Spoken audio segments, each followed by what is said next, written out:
जी बच्चों, अपन ने इलेक्ट्रोस्टैट topic start किया था, जिसके अंदर बच्चों अपन ने बेसिक प्रॉपर्टीज़ ऑफ चार्ज के बारे में हम स्टडी कर चुके थे, और अब हम इलेक्ट्रोस्टैटिक का पार्ट ही आगे बढ़ा रहे हैं, जो कि बहुत इम्पोर्टेंट पार्ट होता है, जिसका हेडिंग का नाम है Coulomb's law.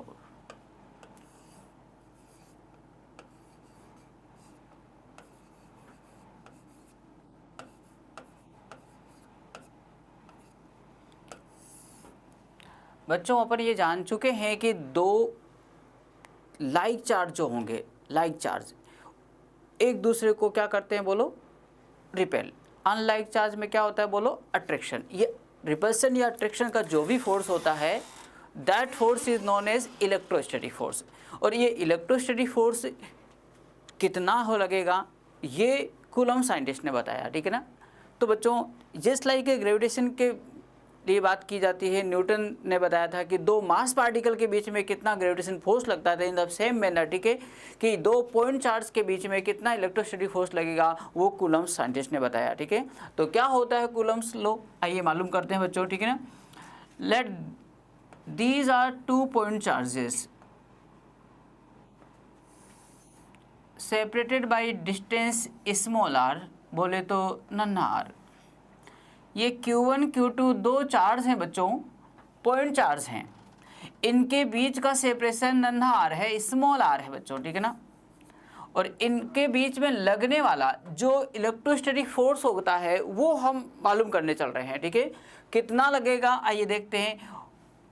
According to this law, the electrostatic force directly proportional to the product of their magnitude of charges and inversely proportional to the square of the distance between them। क्या बच्चों, electrostatic force between 2 point charges and is also equivalent to directly proportional to the product of their magnitude and inversely proportional to the square of the distance between them। ये जो force है वो बच्चों, एक चीज हम मालूम कर लो, ये पॉइंट चार्जेस के लिए, क्या पॉइंट चार्जेस के लिए एप्लीकेबल होता है, या spherical charge body, spherical charge body के लिए ही एप्लीकेबल है, स्पेरिकल चार्ज बॉडी। बच्चों, इसी स्टेप को हम आगे लिख सकते हैं, F directly proportional to Q1 Q2 upon बोलो नन्हा आर स्क्वायर, ठीक है। और अपन ये भी जानते हैं क्या, कि जब जब किसी प्रोपोर्शनल साइन को हटाते हैं, भगवान कसम एक अनदर कांस्टेंट लाते हैं, आज आ रहा है यहाँ पे, that is known as proportionality constant, small k नन्हा के Q1 Q2 अपॉन नन्हा आर स्क्वायर, ठीक है। And this is the electrostatic force between 2 point charge particles। बच्चों, यहाँ पे ये जो फोर्स का फॉर्मूला आया है, जस्ट लाइक जैसे ग्रेविटेशन में अपन पढ़ते हैं F equal to G m1 m2 upon नन्हा आर स्क्वायर, उसी तरह का यहाँ पे आ रहा है, ठीक है ना। तो ये टॉपिक अपन ने मालूम भी पहले बता चुके हैं अपन कि ये ग्रेविटेशन से काफ़ी हद तक मैच करता है, ठीक है। तो यहाँ पे बच्चों K जो है वो क्या कहलाता है, कोई बता सकता है क्या? के का नाम है, यस यस यस बिल्कुल, कूलम्ब्स लॉ, ठीक है ना। कूलम्ब्स कांस्टेंट होता है, क्या बच्चों, सॉरी, कूलम्ब्स कांस्टेंट होता है, या इलेक्ट्रोस्टैटिक कांस्टेंट होता है। क्या होता है बच्चों, इलेक्ट्रोस्टैटिक कांस्टेंट। और इस के की वैल्यू जो होती है 1/4πε0 होती है, ठीक है। तो ये के की वैल्यू इस फॉर्मूले में अगर मैं पुट कर देता हूं, तो हमारे पास में जो नेक्स्ट फॉर्मूला बनता है वो ये आता है बच्चों, F इजिकल टू, देखो एक बार वापस लिख देते हैं, k Q1 Q2 upon r square, ये फॉर्मूला जान चुके हैं। के की वैल्यू हम लिखेंगे 1/4πε0 Q1 Q2 अपॉन बोलो नन्हा r square, this is also F। दोनों फॉर्मूले सेम है, ये और ये दोनों फॉर्मूले सेम है, एक ही बात है, ठीक है ना। यहाँ पर के की वैल्यू 1/ε0 होती है, और हम जानते हैं बहुत अच्छे से कि ε0 क्या होता है, परमिटिविटी ऑफ फ्री स्पेस। क्या बच्चों, परमिटिविटी ऑफ फ्री स्पेस। हाँ, थोड़ी राइटिंग ऐसे ही है, कोई दिक्कत नहीं है, समझ जाइएगा बात को आप, ठीक है ना।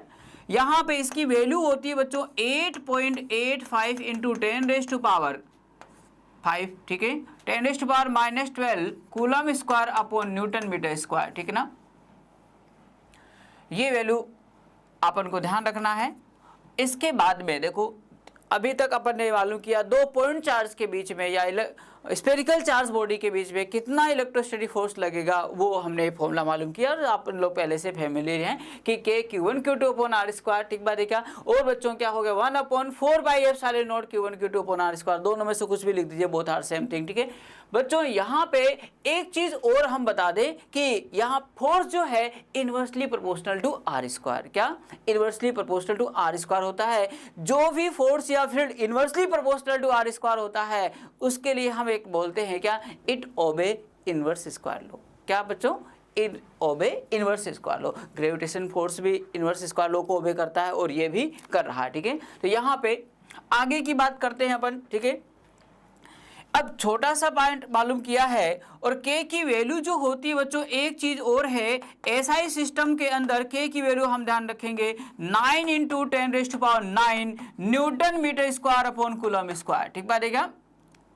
हाँ जी, कई बच्चों को याद होगा, ये वैल्यू अक्सर सभी को याद रहती है, बधाई हो, ठीक बात है क्या। बट अगर हम कह दें इन CGS के अंदर K की वैल्यू क्या होगी, तो बच्चों वो कई बच्चों को नहीं मालूम होती, फिर भी ध्यान रख लीजिए। यहाँ पे इसकी वैल्यू होती है 1, न्यूटन के स्थान पे 9, ठीक बात है क्या, और मीटर स्क्वायर के स्थान पे क्या आ जाएगा सेंटीमीटर स्क्वायर, और कूलम स्क्वायर के स्थान पे क्या आ जाएगा ESU का whole square, ESU electrostatic unit का होल स्क्वायर, यानी चार्ज के यूनिट यहाँ पे CGS के अंदर, ठीक है। जब कभी भी हमें कोई यूनिट सिस्टम ना दिया जाए तो हम इन जनरल ज़्यादातर हम SI सिस्टम को यूज़ कर लेते हैं टू सॉल्व द प्रॉब्लम्स, ठीक है। आइए एक छोटा सा पॉइंट मालूम किया है, इसी में बेस्ट कुछ क्वेश्चंस प्रैक्टिस कर लेते हैं बच्चों, ठीक बात है क्या। आइए नेक्स्ट, नाउ दो चार्ज हैं, एक Q इजिकल टू 100 कूलम और दूसरा -10 कूलम, -10 कूलम, ठीक है।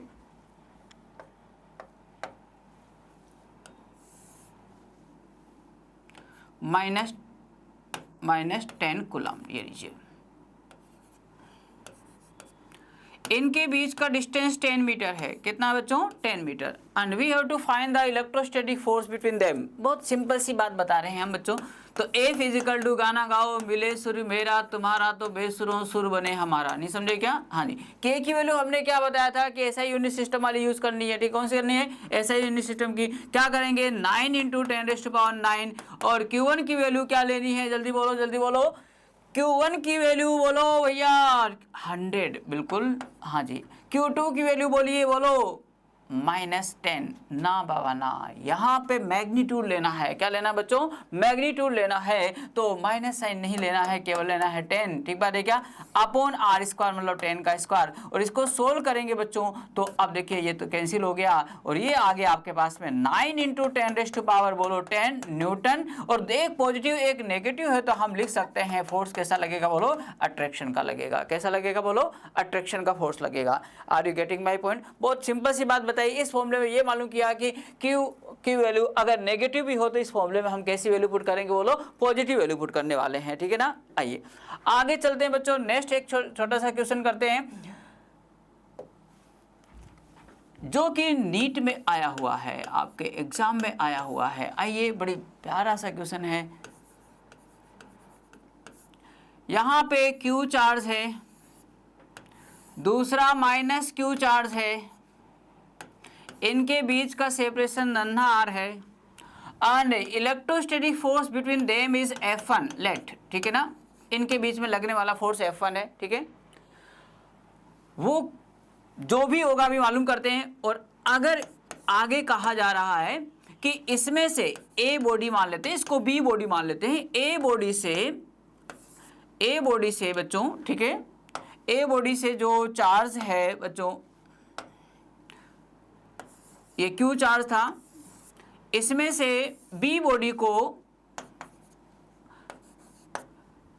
डिस्टेंस वही रखते हुए 25% चार्ज क्या कर दिया गया, इसको दे दिया गया। ठीक बात है क्या? हाँ, तो हमें फाइंड आउट करना now what is the force between them. Now in दोनों के बीच में अब कितना फोर्स लगेगा हमें फाइंड आउट करने के लिए बोला है। ठीक है, तो बच्चों बहुत सिंपल, देखिए पहले F1 लिखते हैं। क्या लिखेंगे, कैसे लिखेंगे देखते हैं आज तक। K Q इंटू क्यू क्या करेंगे बोलो, क्यू स्क्वायर अपॉन बोलो आर स्क्वायर। ठीक बात है क्या? Equation number 1 let. अब क्या करेंगे बच्चों, Q2 सेकंड केस के अंदर Q में से 25% 25% चार्ज दूसरे को ट्रांसफर कर दिया गया। तो अब यहाँ पे कितना फोर्स लगेगा वो मालूम करने, तो पहले चार्ज कितना रहेगा उसके बारे में बात करते हैं। Q में से 25% का मतलब कितना होता है बोलो, 1/4 पार्ट। कितना होता है, 1/4 पार्ट। तो उसमें से 1/4 पार्ट क्या हो गया, चला गया इधर। तो यहाँ कितना बच गया वो देखो, Q माइनस Q/4 बचा है, जिसे सोल्व करेंगे तो कितना आएगा 5Q/4 चलेगा। यहाँ पे चार्ज आके जुड़ गया, वो ऐड हो गया है बच्चों, तो यहाँ पे Q रहा और यहाँ पे प्लस Q/4, लेकिन यहाँ पे चार्ज था कितना, माइनस था। क्या था बोलो, -Q था। तो अब कितना चार्ज रह गया बोलो बच्चों, बोलो -3Q/4। सहमत है क्या? ये माइनस है बच्चों, ठीक है ना, sorry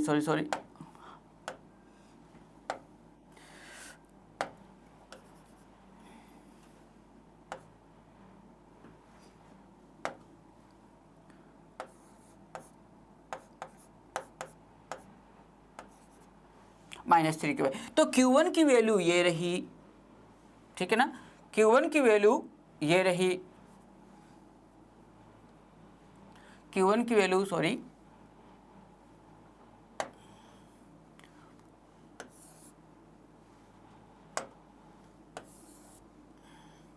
Q minus Q/4 that is 3Q/4 sorry, ठीक है ना, और यहाँ पे -3Q/4। ठीक है, तो यहाँ पे बच्चों क्या हुआ, इक्वल टू का चिन्ह है, ठीक है, इक्वल टू। हाँ, अब इनके बीच में लगने वाला फोर्स कितना हो गया, K Q1 के स्थान पे ये लिख दीजिए बोलो 3Q/4 और Q2 के स्थान पे ये लिख दीजिए -3Q/4। ठीक बात है क्या बच्चों, कितना हो जाएगा बोलो 3Q/4 और मैग्नीट्यूड लेना है 3Q/4 और अपोन में बोलो क्या आ जाएगा आर स्क्वायर। ठीक है ना, कितना आ जाएगा 9/16 KQ² अपोन बोलो आर स्क्वायर, और इसको हम F1 लिख सकते हैं। तो आंसर विल बी 9/16 F1। ठीक है ना, तो बच्चों ये क्वेश्चन अपने एग्जाम में आया हुआ था, नीट में आया हुआ था। ठीक है ना, अब बच्चों इसी टाइप के हम और कुछ क्वेश्चंस प्रैक्टिस करते हैं, देखिए बड़े ध्यान से।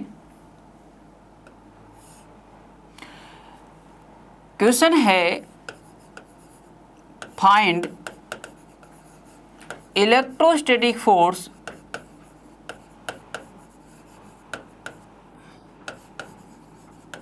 Between them. एक रोड है बच्चों, इस पे चार्ज +Q है, लेंथ इसकी L है और ये रोड है। इसके किनारे से A डिस्टेंस पर, क्या बच्चों, A डिस्टेंस पर, ठीक है ना, A डिस्टेंस पे यहाँ पे Q0 चार्ज बैठा हुआ है, और इस चार्ज और इस Q0 के बीच में हमें फाइंड आउट करना है इलेक्ट्रोस्टैटिक फोर्स कितना लगेगा। ठीक है, तो बच्चों बहुत ही अच्छा क्वेश्चन है। पहली बात तो हम ये समझ लें कि यहाँ पर K Q1 Q2 upon r square का डायरेक्ट फॉर्मूला नहीं लगेगा। ठीक है, क्यों नहीं लगेगा, वो उसका रीज़न अपन सोचें कि यहाँ पर बच्चों देखो ये एक पॉइंट चार्ज नहीं है। वो फॉर्मूला जो हमने सीखा है कि Q1 Q2 upon r square, वो फॉर्मूला केवल एप्लीकेबल है ओनली फॉर पॉइंट चार्जेस और स्फेरिकल चार्ज बॉडी के लिए। तो यहाँ पे ऐसा तो कुछ है ही नहीं। तो क्या करें, हम एक एलिमेंट्री पार्ट लेते हैं, छोटा सा नन्हा सा प्यारा सा पार्ट लेते हैं, ये ला, ठीक है ना, इसकी लेंथ बच्चों dx कंसीडर कर लेते हैं, और इस पे चार्ज मैं एज्यूम कर रहा हूँ dq है। इस dq और q0 के बीच का जो डिस्टेंस है वह है x मान लिया है मैंने, ठीक है ना, ये मान लिया हमने। ठीक, अब ये dq जो है ये पॉइंट चार्ज की तरह बिहेव करेगा, और ये तो पहले से ही पॉइंट चार्ज है भैया। ठीक बात है क्या, इन दोनों के बीच में लगने वाला हम इलेक्ट्रोस्टैटिक फोर्स कैलकुलेट कर लेते हैं। ठीक है, क्या, let that force is dF बच्चों क्या होगा, ये डी जो है स्मॉल के लिए यूज करते हैं फिजिक्स में अपने, ठीक है। तो बच्चों इनके बीच में लगने वाला फोर्स क्या होगा बोलो, आइए के Q1 के स्थान पे क्या लिखूं, Q0, Q2 के स्थान पे क्या लिखें बोलो, DQ, ये DQ लिखा हुआ है, ठीक है ना, DQ अपॉन इनके बीच की डिस्टेंस क्या है भैया बोलो, x², ये लीजिए। यस, इनके बीच में इस छोटे से पार्ट और इस Q0 के बीच में लगने वाला ये फोर्स है, ठीक है। अब क्या करें, देखो कि हमें इस dq की वैल्यू मालूम कर लेनी चाहिए इन टर्म्स ऑफ q, कि आइए बचपन वाले दिनों में चलते हैं कि पूरी l लेंथ पे चार्ज कितना है बोलो, q चार्ज है, ठीक है ना। तो यूनिट लेंथ पे चार्ज कितना होगा बोलो, q/l होगा, नहीं समझे क्या। तो इसकी लेंथ कितनी मानी अपन ने बोलो बच्चों, dx लेंथ पे कितना चार्ज होगा, dx लेंथ पे चार्ज कितना होगा, q/l इंटू बोलो dx, ठीक है ना। अब बच्चों क्या होगा, बड़े ध्यान से देखिएगा कि इस dq की वैल्यू हम पुट करने जा रहे हैं, ठीक बात है क्या जी। तो df इक्वल टू क्या होगा, kq0 अपॉन x² और q/l इंटू बोलो dx। ये जो dx लेंथ पे चार्ज आया है वो dq के इक्विवेलेंट होगा। कैसे, यहाँ हमने एज्यूम कर रखा है ना भैया, dx लेंथ पे जो चार्ज होगा वो dq है, तो ये dx लेंथ पे चार्ज जो है वो dq है। dq की वैल्यू कितनी आएगी बोलो बच्चों, q/l इंटू dx। यह वैल्यू हमने यहाँ पे पुट कर दिया, इस dq के स्थान पे पुट कर दिया, ये रही, ठीक है। इसको थोड़ा सा रीअरेंज कर लेते हैं अपन, ठीक है, इधर उधर अच्छे से मस्त वाला बना लेते हैं। k मोटा q0 अपॉन बोलो l, ठीक है, ये ले लिया अपन ने, इसको ले लिया, इसको ले लिया, 1/x² इंटू dx, ठीक है ना, 1/x² इंटू dx, ठीक है। बच्चों ये क्या आया बोलो, df आया, क्या आया बोलो, df। ये तो इन दोनों के बीच में लगने वाला फोर्स आया, but we have to find the total force between this charge rod and this q0। तो इंटीग्रेट करेंगे बच्चों, क्या करेंगे बोलो, integrate both side with proper limit, ठीक है। तो आइए यहाँ पे df का वैल्यू आया है kq0 upon l 1/x² dx, लीजिए। अब इंटीग्रेट कर रहे हैं दोनों तरफ, ठीक है। बच्चों रोड वाली पार्ट में देख, आइए वापस यहाँ पे देख लेते हैं। यहाँ a डिस्टेंस पे ये q0 था, ठीक है ना, और यहाँ पे dq चार्ज, ठीक है ना। तो जब इस पार्ट को मैं यहाँ ले आऊँगा, यहाँ पे एकदम किनारे पे ले आऊँगा, यहाँ पे, ठीक है, तो इनके बीच की डिस्टेंस क्या होगी, a, उसको मैं बोल देता हूँ r मिनिमम इक्वल टू क्या होगा, a, क्या होगा बच्चों, a। तो लोअर लिमिट में बनाऊंगा a r मिनिमम, और धीरे धीरे इसी छोटे से पार्ट को मैं दूर दराज एकदम दूर ले जाऊंगा, यहाँ पे ले जाऊंगा, यहाँ पे ले जाऊंगा। तो इनके बीच की डिस्टेंस क्या हो जाएगी, r मैक्सिमम, और वो कितना होगा, a प्लस l, क्योंकि इसकी लेंथ क्या है बोलो, l, वो पहले वाले डायग्राम है ये, इसको अपन ले रहे हैं, ठीक है। तो बच्चों maximum length r max equal to a plus l, तो अपर लिमिट क्या बनाऊंगा, a प्लस l, ठीक है राइट। अब बड़े ध्यान से सुनिएगा, df इक्वल टू क्या हो गया, q0 upon l integration 1/x² dx, और lower limit a, upper limit a plus l, चलेगा क्या। इसको हम क्या करेंगे, इंटीग्रेट करेंगे, तो df का तो f होता है q0 अपॉन बोलो बच्चों l, ठीक है ना। इसका इंटीग्रेशन भैया 1/x² होता है, ठीक है ना। किसी को नहीं मालूम तो यहाँ लिख रहा हूं मैं, ठीक है ना, इंटीग्रेशन 1/x² dx, बच्चों x की पावर -2 dx, पूरी पावर जितनी है -2 उसमें एक जोड़ दीजिए, x की पावर -2 + 1, और उसी से डिवाइड करते हैं, तो माइनस साइन नीचे नहीं यहाँ लिखिएगा और 1 यहाँ लिखिएगा, -x⁻1 that is equal to -1/x, ये लीजिए।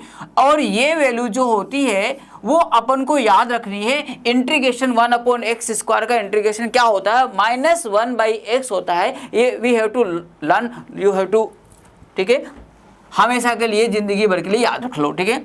अब बच्चों क्या होगा, इसकी मैं लिमिट अपन इंटीग्रेशन कर रहे हैं, तो यहाँ पे अपने पास में इंटीग्रेशन हो जाएगा, देखो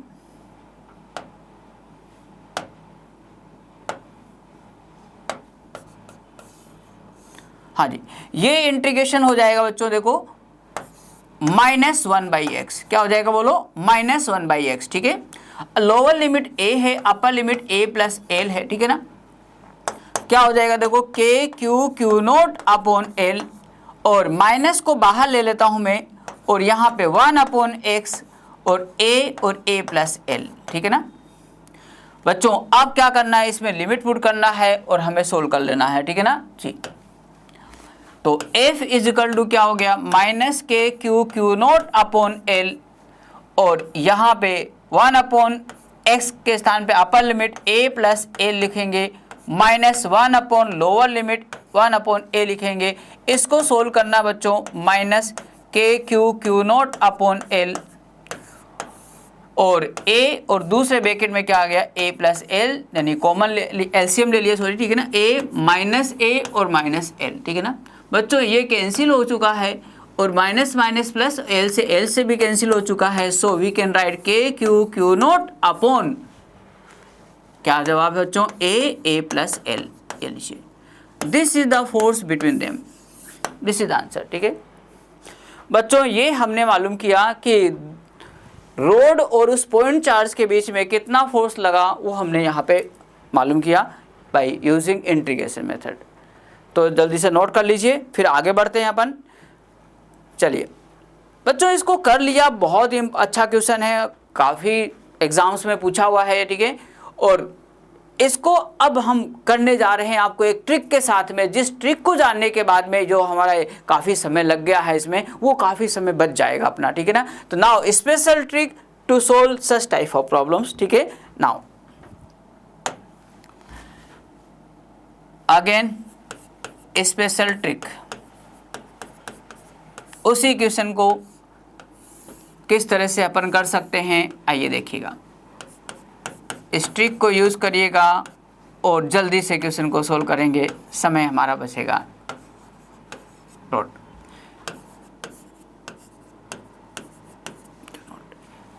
तो बच्चों जब कभी रोड से किसी डिस्टेंस पे हमें पूछा जाए कि कितना फोर्स लगेगा इनके बीच में, तो देखिएगा क्या करना, F लिखिएगा, K कूलम्स कांस्टेंट, इसका पूरा चार्ज लिख देना Q, इसका चार्ज लिख देना Q नोट, अपॉन में लिखना है बच्चों R minimum into R maximum. बस इसे आप ध्यान रखें, Q नोट और R मिनिमम की वैल्यू कितनी है बोलो A है, और R मैक्सिमम की वैल्यू कितनी है A प्लस एल है।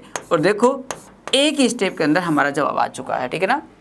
दोनों के बीच में लगने वाला फोर्स कहाँ, तो अपन ने कितना लेंदी मेथड किया, इंटीग्रेशन किया, एंड इससे ध्यान रखते ही अपना क्वेश्चन समाप्त हो जाएगा, ठीक है, सोल्व हो जाएगा। आइए मैं इसी को थोड़ा सा और चेंज करता हूँ, क्वेश्चन को और चेंज करता हूँ, नया क्वेश्चन आपके लिए बनाता हूँ और आपको जवाब देना है जल्दी से। देखिए